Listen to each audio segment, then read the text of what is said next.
my name is Kamil and I'm from Destination Eurovision. And today I have a great pleasure to be joined by one of the artists who will fight for the privilege to represent Norway at Eurovision 2021 next week. KiiM, it's so great to have you here today. Thank you for having me. It's an unreal week in my life. It's just crazy. So maybe first of all, how are you? Are you already excited about everything that is about to come in this week? It's gonna be yeah. I'm good. I'm healthy. Have good energy. And I'm really looking forward to just be standing on stage again in the finals. But I'm excited. It's going to be a tough week. It's going to be a lot of rehearsals, and I just hope that I will not be too excited and sing the song like 100 times before the final because it's possible, because it's a hard song to sing. So yeah, but I'm in good faith, and I'm just gonna enjoy each second of this moment. We also know that music has played a very important role in your life, basically since the very beginning, because you could be seen in various programs, like, for Mhm. example, The Voice or Allsång on the Border. And we also know that you are a member of a band. So, Yeah. could you tell me something about music in your life? Has it been present in your life basically ever since? And how did it all shape you as an artist? Well, the thing is that I'm from a family that we always sang all the time. Not in like our family home, but when we had like big family dinners from, let's see, like my grandparents and all my uncles and aunts and the children, my cousins. When we were together, we didn't just eat and talk, we just sang all the time. So from the beginning, we had like just bands in the family, and we just sang some yeah, gospel and stuff like that. But when I got older, it's I was the only guy in my class who actually sang, so I had to sing on each like school event. I have to be the guy that sang, and that's okay. And now I feel like it's okay, but at the time it wasn't that fun. But it's been present all the time. I've been in a couple of bands, and I just think that every everything that you do in your life, if it comes to music, as a musician, everything that you do, you learn something about. Like in the band, you know how to be in the band. In like musicals, you know how to do that. So yeah, it's been present almost all my life. But I wasn't on stage before I think I was 12. So I'm not the type of like vocalist who says that I was singing since I was like two. That's not the thing with me. I didn't have like a public. I was in like in the church choir, but I didn't be standing on stage as a solo before I was like 12.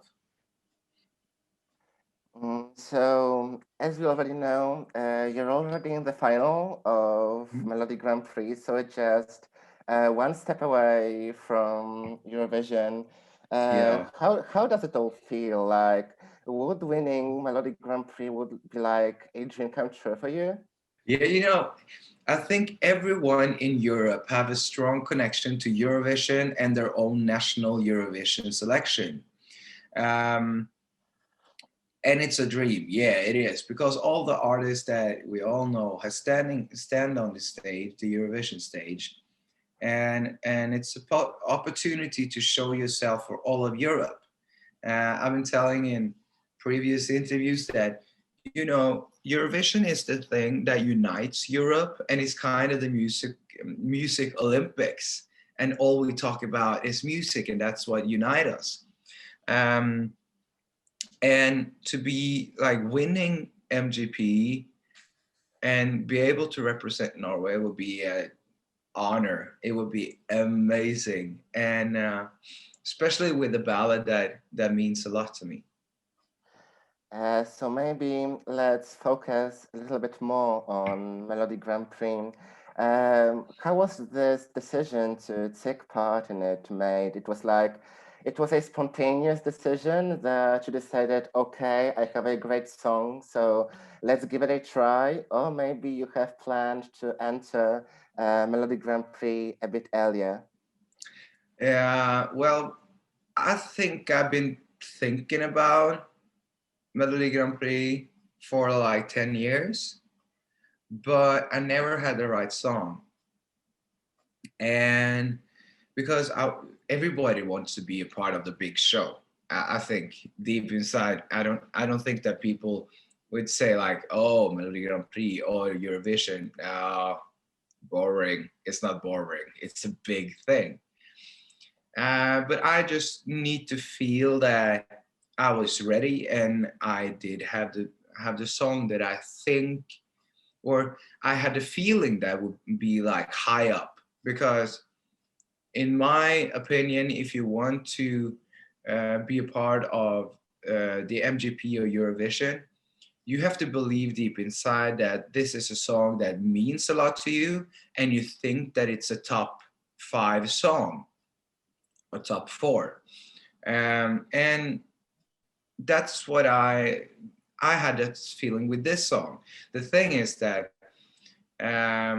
MGP called me and asked like, "Kim, do you want to be a part of MGP? Do you have any songs that you will could sing?" And I was like, "No, I actually don't, but it would be cool." So they connect me up with the songwriting camp, and on day two, after lunch, we wrote My Lonely Voice. So yeah, the song is there. You have just compared Eurovision to the Olympic Games in Yeah. music. So, what does Eurovision mean to you? Like, imagine you're standing on this stage and representing your country in front of millions of viewers. What does it Hmm. feel like? How would it feel? I have no idea. But the thing is, as an art, you can like it's two parts because one thing is like representing your country, who is big when all Europe's eyes are on you, and it's a massive. People talk about it all the time, like in months before it actually happened. um, yeah, it's a big thing. It's a big competition, but it's full of joy and accept, and that's what I love. Uh, but then again, as an artist, it's something else because you have the opportunity to stand in front of so many people with your music, and you can have get fans all over the world. Like, for instance, like Kaino, who's competing this year, have massive support outside Norway's country. And when you know that everyone with internet connection can go into nrk.no and vote from every part of the world, I think you can use logic and understand that it's going to be hard to beat Kaino this year, but it's Mm, going to be amazing. It's going to be yeah, amazing anyway. we can imagine. Yeah. And sticking to the topic of Eurovision, could you maybe tell me what is your favorite Eurovision song in general and favorite song that represented Norway? Hmm. My favorite Norwegian song is "Fiji My Love" with Margaret Berger. I just love the mystic, like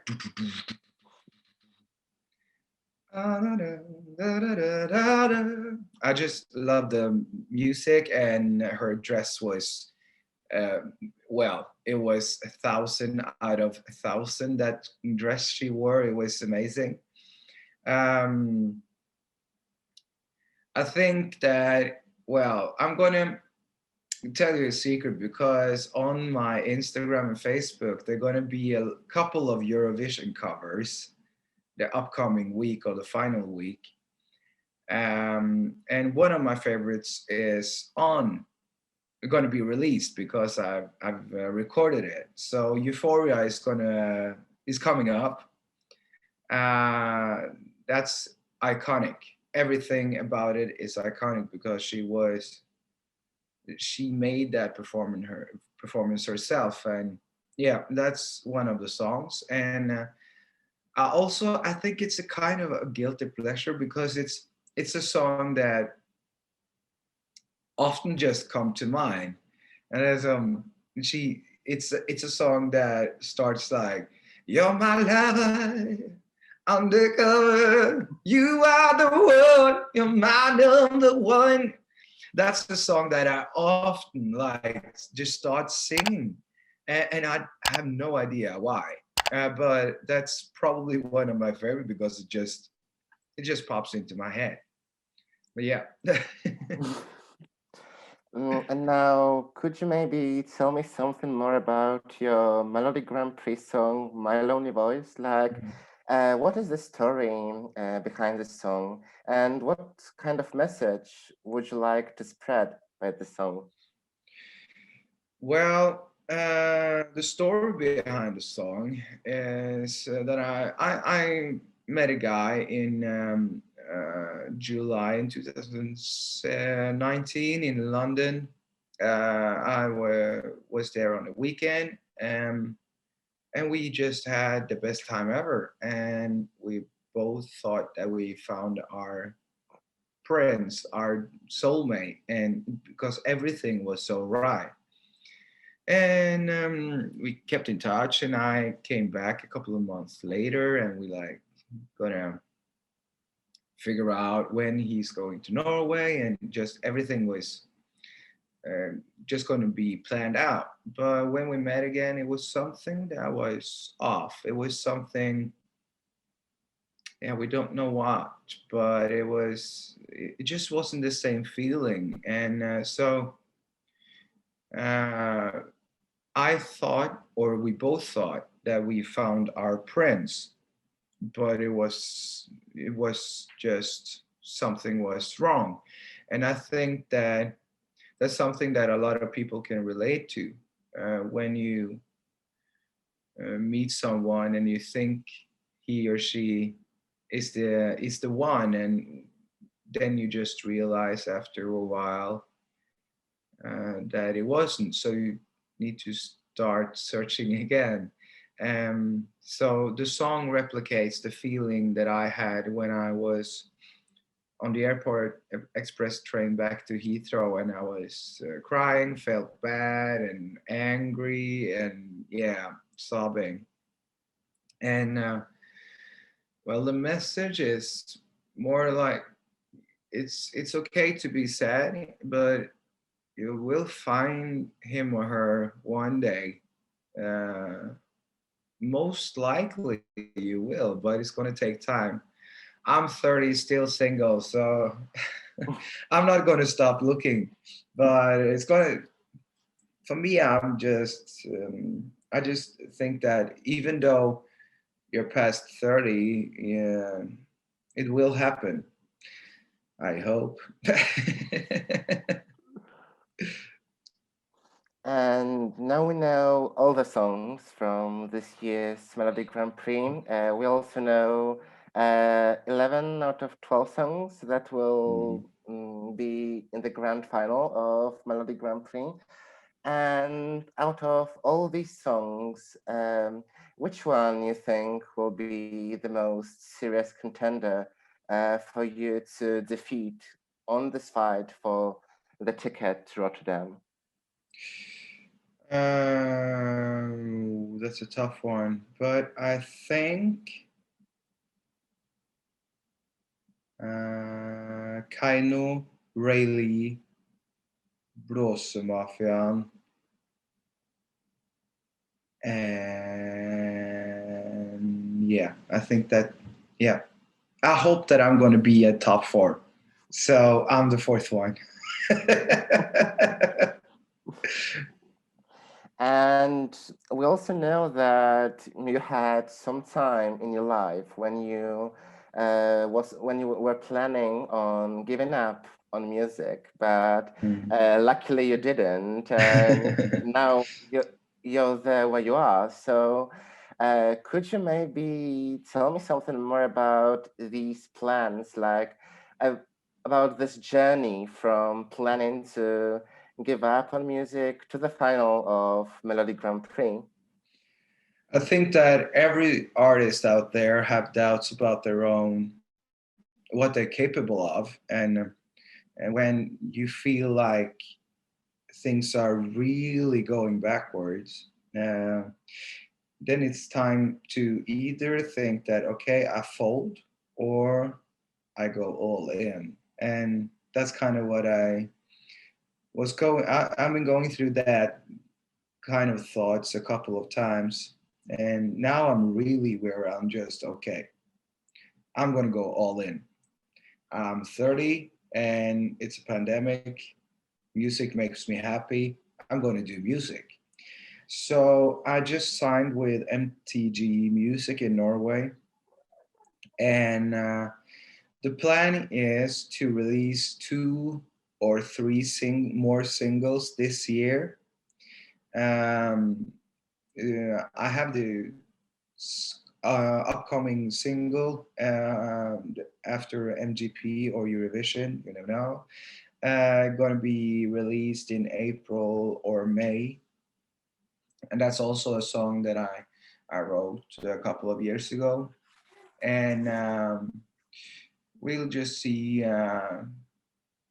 what going to happen. I don't know yet, but the thing is, I'm going to go all in, and I really hope that people likes Kim for who he is and what he wants to say, because I might have a little bit more attitude than in my lonely voice. And I can tell you that we are all already excited to see what you have in store for us. Thank you. It's going to be fun. It's going to be a little bit more up tempo because that's what actually I'm known for. So a lot of people were quite shocked. Yeah, actually shocked about that I'm going to do a ballad and just sing calm and hold back, because usually I'm standing on the tables and just on the gig. So it's going to be a little bit different, but it's still going to be honest and straightforward, and that's something that I eager to continue with, because we need. I need to be honest, straightforward in my lyrics and how I communicate, because that's just the way I am. And what can we expect from you in the final of Melodi Grand Prix, like meaning your performance? Will it be similar to what we have seen in the semifinal, or maybe you're like planning to enhance it a little bit?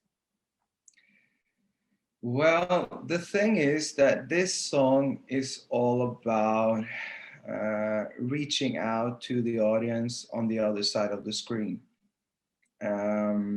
It's also all about not moving too much, because it's a technical song, so I'm not gonna dance. But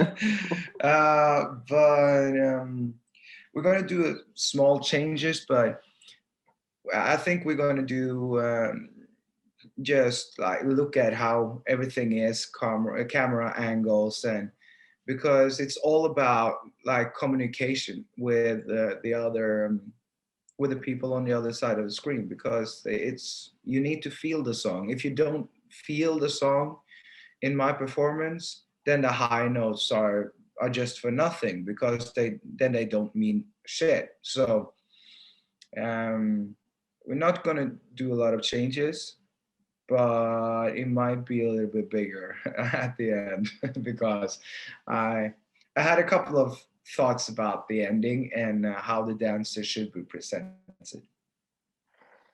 And like from these more interesting things, like you got wishes from Johnny Logan, the Eurovision legend himself. And Yeah. could you tell me something about how does it feel to have support from such legends, from such established artists? How does it feel? um, I almost get moved just when you say it because it's so weird.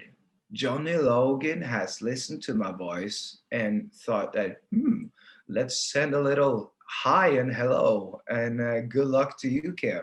Message to me or to Eurovision or to MGP. So it's, I think that it actually made me more calm because then I knew that if Johnny Logan approved my song, then it have to be good. Then you have to hear that I mean every word I say. So it's a big, big honor. And yeah, it's really fun. It's amazing. It's just so surreal. And from your social media, we can also learn that you have recently debuted as a voice actor Mhm. in one of the films. And could you tell me whether it is a kind of a hobby for you, or maybe something as an alternative career? The Netflix was the movie Jingle Jangle. I have one of the parts, and I'm kind of the bad guy. But this is a Christmas movie that are dialogue and a lot of music, and so it was just really really fun. Um, is this something that I want to do more of?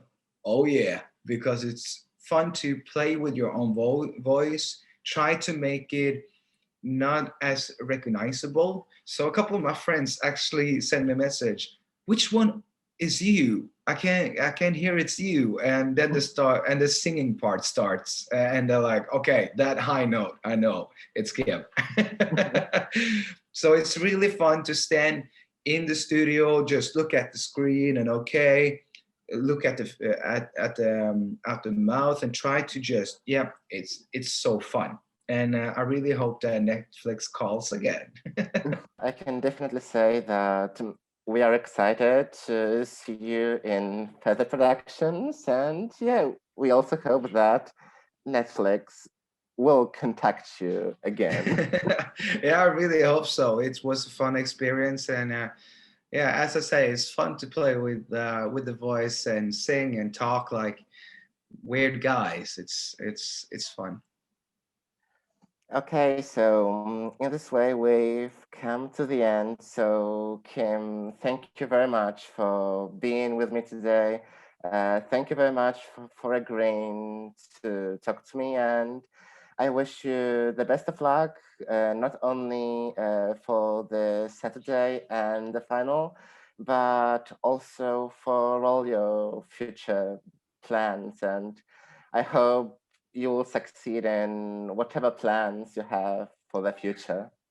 Thank you so much, and thank you for having me. It's nice to be part of the big Eurovision family and talk to people all over the world. And I really appreciate that you took time to contact me and want to talk with me. And thank you. It's going to be fun to see what Kim will do in the future. If it's hopefully mostly singing and artist stuff, but maybe also some movies. You never know. And good luck in Eurovision, you too. It's going to be fun. This year is going to be amazing.